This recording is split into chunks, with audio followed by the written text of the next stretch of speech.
हर कठिनाइयों से अब तुझे आगे बढ़ना है, तू रुक नहीं, तुझे तभी और पढ़ना है। Yes, hello toppers, how's you doing? This is motivational दोस्त। सो स्टूडेंट्स, आज हम लोग स्टार्ट करने वाले हैं मैथ्स में एक नया चैप्टर, और चैप्टर का नाम आप देख सकते हो, ट्राइंगल्स। ये वीडियो है क्लास 9th सीबीएसई बच्चों के लिए, और ये एक ज्योमेट्री का चैप्टर है। और आप लोगों को तो पता ही है कि ज्योमेट्री, कई ऐसे बच्चे जिनको ज्योमेट्री अच्छी लगती है, कई ऐसे बच्चे होते हैं जिन लोगों को ज्योमेट्री बहुत बोरिंग लगती है और मतलब मज़ा भी नहीं आता। स्टेप्स लिखना तो और बोरिंग लगता है, कई उससे तो बनते नहीं है। तो जनरली मेरा जो एक्सपीरियंस है वो ये कि जिन लोगों का अलजेब्रा अच्छा होता है ना, वो ज्योमेट्री थोड़ा सा पसंद नहीं करते, और जिन लोगों का अलजेब्रा खराब होता है वो ज्योमेट्री को पसंद करते हैं। तो यार मैं बता दूं कि ज्योमेट्री बहुत आसान चीज़ है, बस एक बार समझ में आना चाहिए कि क्वेश्चंस होते कैसे हैं और क्वेश्चंस को, सॉल्यूशन को लिखा कैसे जाता है। तो हर एक चीज़ एकदम बेसिक से सिखाऊंगा, टेंशन नहीं लेना है। और प्रॉपर डेली क्लास लेने के बाद में आप लोग जो है उसको प्रॉपर खुद से एक बार करोगे, और जो होमवर्क रहेंगे वो आप लोग बनाओगे। Is it clear? और जो डाउट रहेगा आप लोग के लिए मैंने एक टेलीग्राम का एक ग्रुप बना दिया है 9th कम्युनिटी के नाम से, topper institute 9th CBSE community.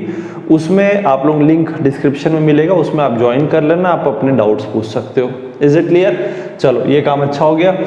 तो स्टूडेंट्स, ट्रायंगल शुरू करने वाले हैं, अच्छे से ध्यान देना। ये है आपका चैप्टर नंबर 7। कौन सा चैप्टर है ये? चैप्टर नंबर 7, ठीक है। चैप्टर नंबर 7 में हम लोग को ये ट्रायंगल्स पढ़ना है। तो सबसे पहले तो 4 एक्सरसाइज है, 5वीं जो वो मिसलेनियस है, एक्टिविटी बेस्ड है, तो वो हम नहीं करेंगे, ठीक है, नहीं तो मैं करवा देता। तो सबसे पहले चलो, पहली चीज़ तो यही समझ लेते हैं ट्रायंगल होता क्या है। ट्रायंगल देखो, एक ऐसा फिगर होता है, थोड़ा सा ट्रायंगल्स के बारे में बताना ज़रूरी है, तभी ये चैप्टर का पहला एक्सरसाइज हम शुरू कर पाएंगे। आज हम लोग करने वाले हैं एक्सरसाइज 7.1, बट 7.1 तभी होगा जब ट्रायंगल के बारे में आप जानते होगे। तो स्टूडेंट्स, ट्रायंगल क्या होता है? ट्रायंगल होता है एक क्लोज बाउंडेड फिगर जिसमें हैविंग 3 साइड्स, ठीक है। कितने साइड्स होते हैं इसमें? 3 साइड्स होते हैं। तो स्टूडेंट्स, ये जो पॉइंट आप देख रहे हो ना, ये पॉइंट्स, इन पॉइंट्स को हम बोलते हैं, they are called the vertices, A B C। यहाँ पे जो 3 पॉइंट है जिनको वर्टेक्स बोलते हैं, और प्लूरल में वर्टाइसेस बोलते हैं, इनको हम बोलते हैं A B C। और ये आपके 3 साइड हो गए। एक साइड है, इसको हम AB भी बोल देते हैं, इसको BC साइड बोल देते हैं, और इसको AC बोल देते हैं। Is it clear? तो ट्रायंगल के बारे में तो सब अच्छे से जानते हैं, अभी बहुत सारी चीज़ें और पढ़ोगे, कुछ आप लोगों ने 6th चैप्टर में भी पढ़ा होगा। तो थोड़ा सा बता दूं कि टाइप्स ऑफ, अगर मैं ट्रायंगल्स की बात करूं यहाँ पे, तो ट्रायंगल आपके डिपेंडिंग अपॉन द साइड्स, अगर तीनों साइड आपके इक्वल है तो इसको हम बोलेंगे इक्विलेटरल ट्रायंगल। आई थिंक सबको पता होगा, ये देखो मैं बना भी रहा हूँ। तो यहाँ पे क्या है? All 3 sides equal. तो ऐसे लिखने से अच्छा थोड़ा टेक्निकली लिखूंगा मैं, ABC। तो यहाँ पे क्या होता है? AB जो है, ये साइड है, side AB is equals to BC। ये BC साइड के इक्वल होता है, और यहाँ पे AC के इक्वल होता है।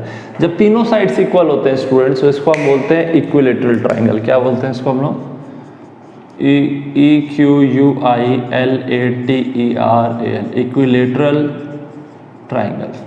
तो इक्विलेटरल ट्रायंगल हम लोग को अभी इस चैप्टर में बहुत ही कम पढ़ना है, ठीक है, बट जब आएगा तब हम जरूर देखेंगे। आइसोसेलेस का भी पढ़ना है इस चैप्टर में, बहुत फेमस है आइसोसेलेस का। तो आइसोसेलेस में आप लोग को पता होगा आइसोसेलेस क्या होता है, ठीक है। ये हम लोग को आई थिंक 3rd या 2nd एक्सरसाइज में पढ़ना है। तो आइसोसेलेस में क्या होता है आपका स्टूडेंट्स? इसमें आपके जो 2 साइड होते हैं स्टूडेंट्स, ये देखो सेम, जब तीनों साइड इक्वल होते हैं ना, तो इसको ऐसे भी लिखते हैं, सेम डंडा बना के।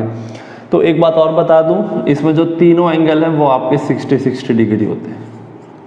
ये बात भी शायद बहुत से बच्चों को पता होगी कि तीनों एंगल जो होते हैं वो 60-60-60 होती है, और तीनों एंगल का सम जो होता है ट्रायंगल में वो 180 डिग्री होता है, ठीक है। पढ़ेंगे, बताऊंगा और आगे देखेंगे। तो यहाँ पे ना 2 साइड इक्वल होते हैं स्टूडेंट्स, किसमें? आपके ये आइसोसेलेस ट्रायंगल में। तो ISOSCELES, आइसोसेलेस ट्रायंगल, कोई भी 2 साइड, जरूरी नहीं ये और ये होंगे, कोई भी 2 हो सकते हैं। तो यहाँ पे क्या होगा? आपका AB जो है वो AC के इक्वल होगा, and not equals to BC।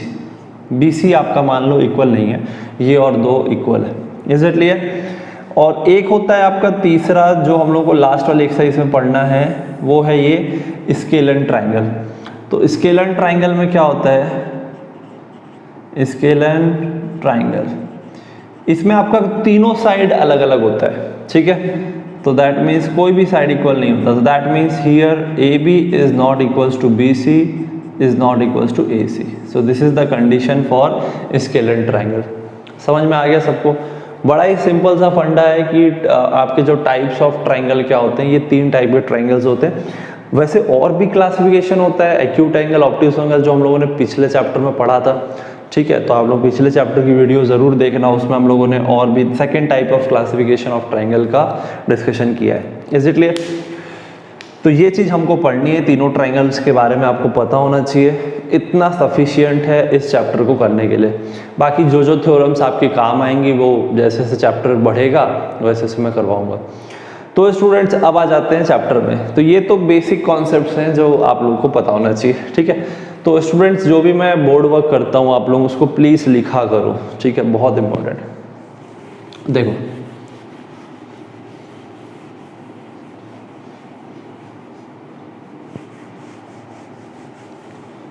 ध्यान देना अच्छे से। अब आ जाओ टॉपिक में, हमारा जो चैप्टर है।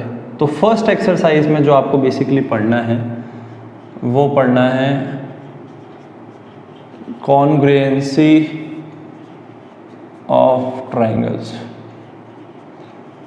कॉन्ग्रुएंसी ऑफ ट्राइंगल्स का मतलब, कॉन्ग्रुएंसी का मतलब वो क्या होता है? कॉन्ग्रुएंसी यानी कि कॉन्ग्रुएंट, कॉन्ग्रुएंट मतलब कि इक्वल। ये पढ़ना है कि हम कैसे दो ट्राइंगल को इक्वल प्रूव कर सकते हैं या कब वो दो ट्राइंगल इक्वल होते हैं, और इक्वल का मतलब क्या होता है वो भी समझ लेते हैं। तो स्टूडेंट्स एक बहुत ही बेसिक चीज होती है जो बच्चों को नहीं पता होती है, वो है the difference between similar and same. Equal को हम लोग सेम भी बोलते हैं, ठीक है। सेम, इक्वल, कॉन्ग्रुएंट, ये तीनों साइनोनियम है। Is it clear? आई बात समझ में? अब सिमिलर और सेम क्या होता है ये समझना है स्टूडेंट्स। सिमिलर तो आप लोग, सिमिलर ट्राइंगल का कॉन्सेप्ट आप लोग 10th क्लास में पढ़ोगे, अभी इक्वल या सेम वाला पढ़ेंगे। देखो सिमिलर और सेम का मतलब समझना। सिमिलर सेम का मतलब होता है, इसको इस बात से समझो कि आप लोग के क्लास में ट्विंस होते होंगे, किसी के क्लास में ज़रूर होंगे। तो जैसे जो ट्विंस होते हैं समझना, ठीक है। तो जो ट्विंस है वो एक जैसे दिखते हैं मगर एक जैसे होते नहीं है, ठीक है। मतलब कि सिमिलर दिखेंगे नो डाउट। चलो इसको इस तरीके से समझते हैं कि कोई स्टूडेंट मान लो आपकी क्लास में, ठीक है। तो वो स्टूडेंट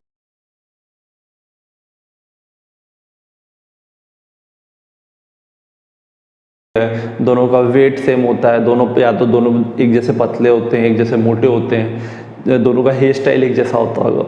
तो ऐसे जो दो लोग होते हैं इनको हम बोलते हैं सिमिलर। क्या बोलते हैं इसको हम लोग? सिमिलर। सिमिलर का मतलब कि भाई वो दिखते एक जैसे हैं लेकिन एक जैसे है नहीं, दोनों अलग अलग चीज है, ठीक है। तो इसको हम बोलेंगे सिमिलर। सेम का मतलब क्या होता है? जब दो ट्विंस होते हैं, तो ट्विंस जब होते हैं तो उनका सब चीज सेम होता है, ऑलमोस्ट 99%, हम 100 मान के चलते हैं। तो उस केस में वो दोनों को अगर आप खड़ा कर दोगे तो आप आइडेंटिफाई नहीं कर पाओगे कि कौन क्या है, ठीक है। मतलब आप डिफरेंशिएट नहीं कर पाओगे। तो वो उस केस में उन दोनों को आप लोग क्या बोलोगे? इक्वल बोलोगे।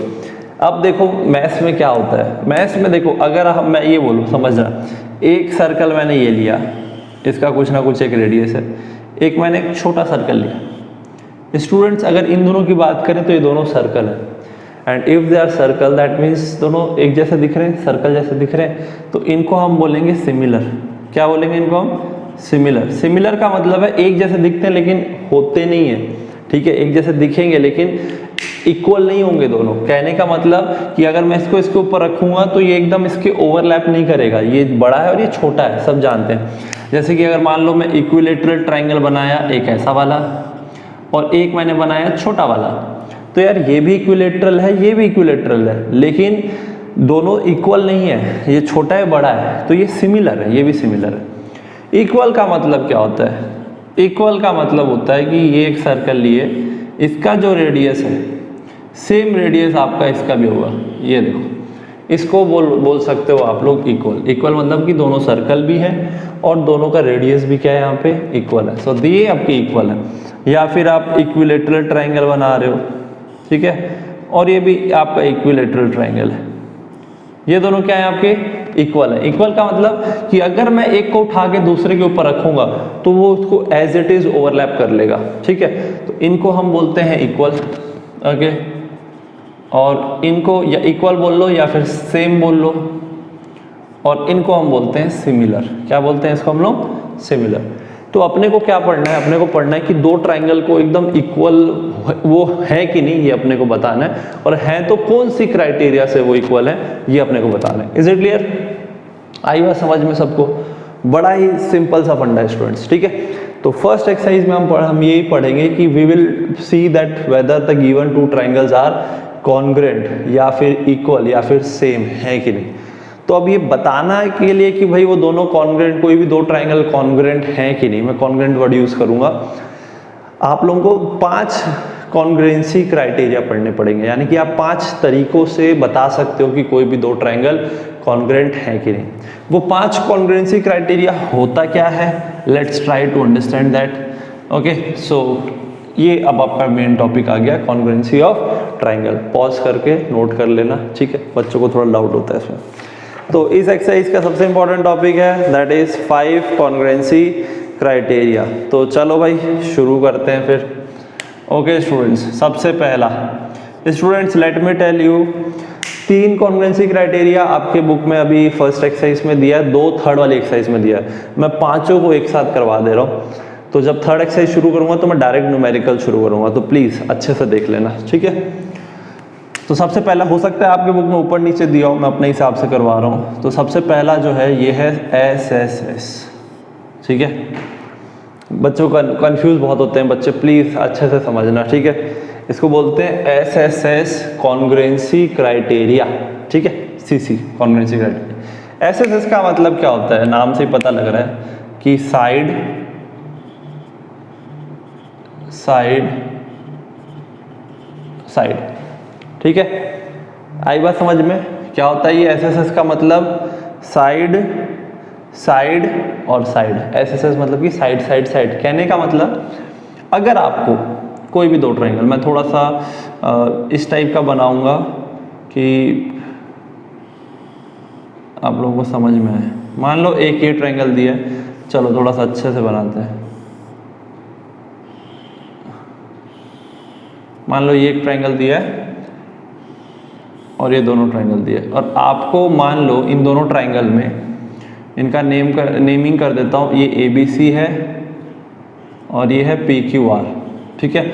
सपोज करो कि इन दोनों ट्राइंगल में AB जो है, ठीक है, वो PQ के इक्वल है, दिया हुआ है क्वेश्चन में। क्वेश्चन में क्या दिया हुआ है आपको कि AB जो है वो PQ के इक्वल है, ऐसा दिया हुआ है। एक एक लाइन दिया है, देखो BC जो है, यहाँ डबल लाइन यूज कर रहा हूँ, नहीं तो ये एक जैसे हो जाएंगे, ठीक है। BC जो है वो QR के इक्वल है, ये भी दिया हुआ है, BC इक्वल्स टू QR। और सपोज करो कि जो AC है ये PR के इक्वल दिया हुआ है। क्या दिया हुआ है? AC equal. स्टूडेंट्स इसको अच्छे समझ लोगे, आपकी पूरी एक्सरसाइज खत्म हो जाएगी। और ये बहुत इजी है, 5 कॉन्ग्रुएंसी क्राइटेरिया। एक को अच्छे से सुन लेना, बाकी 4 तो ऐसे ही समझ जाओगे। तो अगर आपको ऐसा दे रखा है, यानी कि ये साइड इस साइड के इक्वल, ये साइड इस साइड की, ये साइड इस साइड, अब ये कुछ भी हो सकता है, ये इसके इक्वल दे रखा हो, क्या पता ये इसके दे रखा हो, ये इसके दे रखा हो, कुछ भी हो, लेकिन दोनों ट्राइंगल में तीनों के साइड इधर के और तीनों के उधर के इक्वल है। तो उस केस में बाई SSS आप बोल सकते हो कि ये ट्राइंगल और ये ट्राइंगल क्या है आपके? कॉन्ग्रुएंट है। इसको देखना लिखते कैसे हैं। ट्राइंगल ABC, ये ट्राइंगल का नोटेशन है। कॉन्ग्रुएंसी का ये होता है दो इक्वल, ऊपर में ये वेव टाइप का ट्राइंगल PQR, इस टाइप से। Is it clear? Triangle ABC और ट्राइंगल PQR जो होंगे वो क्या होंगे आपके? कॉन्ग्रुएंट होंगे। समझ में आए? सर्कल नहीं लगाना है, अंदर वाला लिखते हैं बस, ठीक है। कैसे होंगे, कौन सी क्राइटेरिया से होंगे, ये लिखना पड़ता है सॉल्यूशन में। बाई SSS बाई SSS से क्या होंगे? दोनों के दोनों ट्राइंगल आपके कॉन्ग्रुएंट होंगे। Is it clear? तो जरूरी नहीं हर बार तीनों साइड्स इक्वल दिए हो, कई बार कोई दूसरी कंडीशन दी होती है, तो जो जिसमें फिट हो जाए आप उस कॉन्ग्रुएंसी क्राइटेरिया से एक्सप्लेन कर सकते हो। क्या मेरी बात क्लियर है स्टूडेंट्स? कंफ्यूजन तो नहीं हो रहा? चलो बहुत बढ़िया। अब देखो एक बार सेकंड समझना, ठीक है? ऐसे समझ में आ गया। अब अपन समझते हैं SAS, ये भी यूज़ होता है काफ़ी, ठीक है? अब शायद आप बता भी पाओ कि यहाँ पे SS का मतलब क्या होता है, ठीक है? पॉज करो और बताओ, सोचो, फिर देखो। S का मतलब होता है साइड, A का मतलब एंगल और S का मतलब साइड। देखो एंगल बीच में आ रहा है ना, तो इसका एक इम्पोर्टेंस है। इसका मतलब क्या है समझना। सेम ट्रायंगल में समझाऊं मैं, ठीक है? या इसमें चलो अलग बना लेते हैं, इस बार इस टाइप का बना देता। ये बहुत स्टैंडर्ड रहता है इक्विलैटरल ट्रायंगल का shape banana. ABC and PQR, ठीक है? अब सपोज करो आपको एक साइड इक्वल दिया हुआ है, AB आपका PQ के इक्वल दिया हुआ है, सपोज करो क्वेश्चन में दिया हुआ है, ठीक है? और आपको BC जो है वो QR के इक्वल दिया है, ये भी दे रखा है, दो चीज़ दे रखा है, दो साइड दिए हुए हैं इक्वल, ये और ये, हो सकता है ये और ये भी दियो, कुछ भी हो सकता है, कोई दिक्कत नहीं। अपने को दो जो साइड्स हैं ये इक्वल दे रखे हैं स्टूडेंट्स, समझना अच्छे से। और एंगल बीच में आना जरूरी है, ये ध्यान रखना। और ये एडजेसेंट साइड्स के बीच वाला जो एंगल है ये इक्वल दे रखा है स्टूडेंट्स, इसमें ये कंपलसरी है। ये बच्चे बहुत कंफ्यूज होते हैं। आपका जो एंगल है वो ये बीच वाला ही मान्य होगा, इसी को यही एलिजिबल होगा। अगर मान लो आपको ये दो साइड दे रखे हैं इक्वल, लेकिन एंगल ये वाला नहीं, ये वाला दे रखा है, तो फिर वो SAS नहीं लगेगा। इस वाला क्राइटेरिया से आप उसको कॉन्ग्रुएंट प्रूव नहीं कर पाओगे। एंगल हमेशा दोनों साइड के बीच वाला होना चाहिए। अगर ये आपके दो साइड ऐसे हैं बाबा, तो इनके बीच वाला एंगल लेना होता है। क्या मेरी बात क्लियर है? अच्छे से समझना। तो और एक बात क्या दे रखा है, ये एंगल का नोटेशन है। एंगल B आपका एंगल C के इक्वल दिया, एंगल B आपका एंगल Q को दिया। अगर ऐसी कोई कंडीशन है तो बाई SAS ये दोनों ट्रायंगल क्या होंगे आपके? कॉन्ग्रुएंट होंगे। अब कुछ बच्चे बोलेंगे कि सर अगर मान लो ये वाला साइड दिया है, चलो ठीक है, और ये वाला साइड मान लो इक्वल दिया है, ठीक है, तो सर और मान लो ये एंगल ही इक्वल दिया है, तो भाई मेरे इस केस में SAS नहीं लगेगा, क्योंकि उस केस में आपका एंगल ये वाला इक्वल देना ज़रूरी है। तो आपका उस केस में ये वाला एंगल अगर इक्वल है तो SAS लग सकता है, SAS। क्या मेरी बात क्लियर है? ये बच्चे बहुत कंफ्यूज होते हैं इस टाइप की चीज़ों में, तो प्लीज़ कंफ्यूज नहीं होना है। क्लियर है भाई? समझ में आ गई बात? कर लोगे? चलो बहुत बढ़िया, ठीक है। अब तीसरा हेडिंग डाल दो जल्दी से सब लोग, ASP, ठीक है। चलो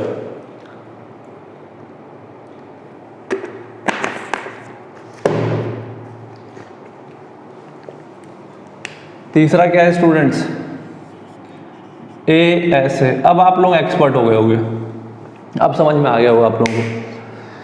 ASA मतलब कि A फॉर एंगल, इधर A for angle and S for side. क्या मेरी बात क्लियर है? एंगल, साइड, एंगल, ठीक है। समझ में आ रही बात? अब ये भी आप समझ गए हो कि अच्छा हाँ सर अब तो समझ में आ गया, मतलब दो एंगल दिए होंगे, बीच वाला साइड होना चाहिए। बिल्कुल सही बात है, बिल्कुल सही बात है स्टूडेंट्स। देखो अब सेम इक्विलैटरल टाइप का कुछ या आइसोसेलेस टाइप का इस बार ले लेते हैं, ठीक है। ABC और ये क्या दे रखा है आपका? PQR। अच्छे से समझना है स्टूडेंट्स, बड़ा ही सिंपल सा फंडा है। सपोज करो दो एंगल है ना, इस बार आपको दो एंगल इक्वल दे रखे हैं।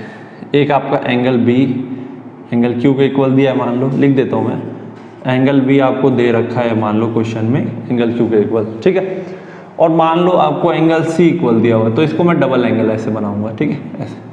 तो मान लो आपको एंगल C जो है वो एंगल R के इक्वल दिया है, और अगर आपको इनके बीच वाला साइड इक्वल दिया है, बीच वाला ही होना जरूरी है, इधर इधर वाला होगा तो वो ASA से नहीं होने वाला। और अगर आपको बीच वाला साइड इक्वल दिया है, दैट मीन्स BC आपके किसके इक्वल दिया है? QR के दे रखा है। तो बाई एंगल साइड एंगल, यानी कि एंगल साइड एंगल से आपके ये जो दोनों ट्राइंगल हैं ये क्या होंगे, आपके कॉन्ग्रुएंट होंगे। बड़ा ही सिंपल सा फंडा है, ठीक है।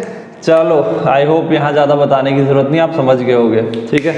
चलो अब फोर्थ वाला भी बहुत यूज़ होता है, AAS, ठीक है। अब आप सोच रहे होगे सर इसमें भी फिर SSA होना चाहिए था, नहीं होता। सिर्फ 5 ही कॉन्ग्रुएंसी क्राइटेरिया, इन्हीं से ही आप कॉन्ग्रुएंट प्रूव कर सकते हो और कोई कॉन्ग्रुएंसी क्राइटेरिया नहीं होती, ठीक है। तो AAS समझाओ। अब AAS में सपोज करो आपको एक ट्राइंगल ये दिया हुआ है। अब ये बड़ा इंटरेस्टिंग है, ठीक है।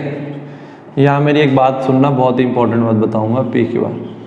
सपोज करो आपको दो एंगल इक्वल दे रखे हैं, एक तो एंगल बी आपके एंगल क्यू को इक्वल दे दिया है, और एक मान लो कोई दूसरा एंगल आपका, चलो इस बार ये वाला ले लेते हैं ऊपर वाला, मान लो ये एंगल और ये एंगल इक्वल दिया है। Is it clear? लिख देता हूँ, angle A is given as, देखो एंगल ए आपको एंगल पी के इक्वल दिया है, एंगल बी आपको एंगल क्यू के इक्वल दिया है, और अगर इनके बीच वाला साइड अगर इक्वल देगा तो दो एंगल साइड एंगल हो जाएगा, और बीच वाले को छोड़ के कोई साइड वाला, यानी कि इन दोनों को छोड़ के मान लो ये वाला साइड या ये वाला साइड कोई भी ले लो, मान लो ये साइड और ये साइड इक्वल है, तो that means by angle side.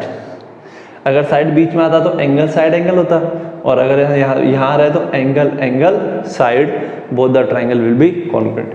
अगर ये वाले साइड को छोड़ के मान लो ये दोनों साइड इक्वल होता तो ये हो जाता एंगल साइड, तो बात उतनी पड़ती। तो कहने का मतलब स्टूडेंट्स, अगर आपको क्वेश्चन में कभी भी दो एंगल इक्वल दे रखे हैं और कोई भी साइड, कोई भी चाहे बीच में आती हो चाहे साइड में आती हो, कोई भी एक साइड इक्वल दे होगी, तो या तो वो बाई ASA से कॉन्ग्रुएंट हो जाएगा या फिर बाई AAS से कॉन्ग्रुएंट हो जाएगा, मगर कॉन्ग्रुएंट डेफिनेटली होगा। क्या मेरी बात क्लियर है स्टूडेंट्स? ठीक है, समझ में आ गई बात? तो इस चीज़ का ध्यान रखना। चलो ओके स्टूडेंट्स, है ना, समझ गए आप लोग ये सारी चीज़ें। इसको एक बार आप लोग जो है नोट कर लेना बिना कन्फ्यूजन के। एक 5वीं बज गई, उसको मैं यहीं करवा दे रहा हूँ। बहुत रेयर यूज़ होती है, लेकिन जब यूज़ होती है तो समझ में नहीं आता, हमको ध्यान नहीं आती कभी।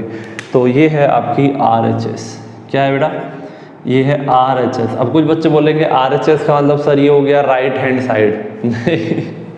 RHS का मतलब राइट हैंड साइड नहीं होता है। इसका मतलब क्या होता है वो समझ लो, फिर आप लोग कर लोगे। R is for right angle, right angle बोल तो 90 degree. H for hypotenuse, hypotenuse तो जानते होगे आप लोग, और H फॉर साइड।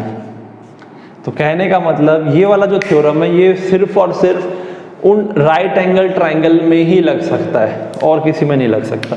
तो ये जब भी आपको राइट एंगल ट्राइंगल का कोई क्वेश्चन दिया हो, उनको कॉन्ग्रुएंट प्रूफ करना है, तो सबसे पहले आपको यही वाला थ्योरम ध्यान में आना चाहिए कि शायद ये वाला लग जाएगा, बट ज़रूरी नहीं, हो सकता है कोई दूसरा लगे, है ना, क्योंकि अल्टीमेटली ये और ये एंगल इक्वल ही तो होते हैं ना, तो वो इसको भी तो हम एंगल ही कंसिडर कर सकते हैं, एक तरह से एंगल तो कंसिडर कर ही सकते हैं। तो देखो इसमें क्या है आपके, मान लो एक बार नोटेशन लिख देता हूँ, ABC ये हो जाएगा PQR, ठीक है। तो यहाँ पे क्या है स्टूडेंट समझना, आपका एंगल B आपका एंगल Q, मतलब ये 90 डिग्री है, ठीक है। तो राइट एंगल हो गया, राइट एंगल हो गया यहाँ पे, ठीक है, कोई दिक्कत नहीं है। इसको छोड़ के स्टूडेंट्स एक एक राइट एंगल हो गया। अब हाइपोटेनस इक्वल दे रखा है, मतलब कि ये और ये इक्वल दे रखा है, इसलिए हाइपोटेनस क्या दे रखा है आपको, इक्वल दे रखा है। ये कंडीशन भी होनी जरूरी है। और बचे कोई दो साइड, इनमें से कोई भी एक साइड अगर आपका इक्वल है, मान लो ये वाला साइड और ये साइड इक्वल है, कोई भी ले लो, तो by R right angle hypotenuse and any side both the triangle will be congruent. क्या होंगे यहाँ पे, both the triangle will be congruent. देखो गिवन क्या है, एंगल B आपका एंगल Q के इक्वल है, ये है मान लो 90 डिग्री, ठीक है। और आपका AC जो साइड है वो आपका PR के इक्वल है, आपकी जो AC साइड है वो PR के इक्वल है, और आपका जो AB जो साइड है इधर वो आपका PQ के इक्वल है। Is it clear? तो by RHS both the triangle will be congruent. By RHS क्या हो जाएगा स्टूडेंट्स, दोनों ट्राइंगल आपके क्या होंगे, कॉन्ग्रुएंट होंगे। क्या मेरी बात क्लियर है? Is it clear students? ठीक है, तो ये पांचों कॉन्ग्रुएंसी क्राइटेरिया पता होना चाहिए। अगर ये कॉन्ग्रुएंसी क्राइटेरिया अपने को नहीं पता होगा तो भाई हम फर्स्ट एक्सरसाइज नहीं कर पाएंगे। अगर ये पता है तो फर्स्ट एक्सरसाइज में स्टेप्स कैसे लिखते हैं वो मैं आप लोगों को सिखाऊंगा। तो जो आपका एक्सरसाइज 7.1 है, इसको 2 पार्ट में डिवाइड कर लेते हैं वीडियो को अपन। छोटी छोटी वीडियो रहती है तो आप लोगों को पढ़ने में देखने में मन करता है ना, तो ये आज करा दिया मैंने। और इसका जो अगला पार्ट है वो मैं अगली क्लास में, दैट मीन्स जो एक्सरसाइज है वो मैं आपकी अगली क्लास में कराऊंगा। Is it clear? तो ठीक है स्टूडेंट्स, आज इतना ही रखते हैं। और सबसे इंपॉर्टेंट बात, हंसते रहो, मुस्कुराते रहो और सीखते रहो, क्योंकि सीखना बन तो जीतना बन।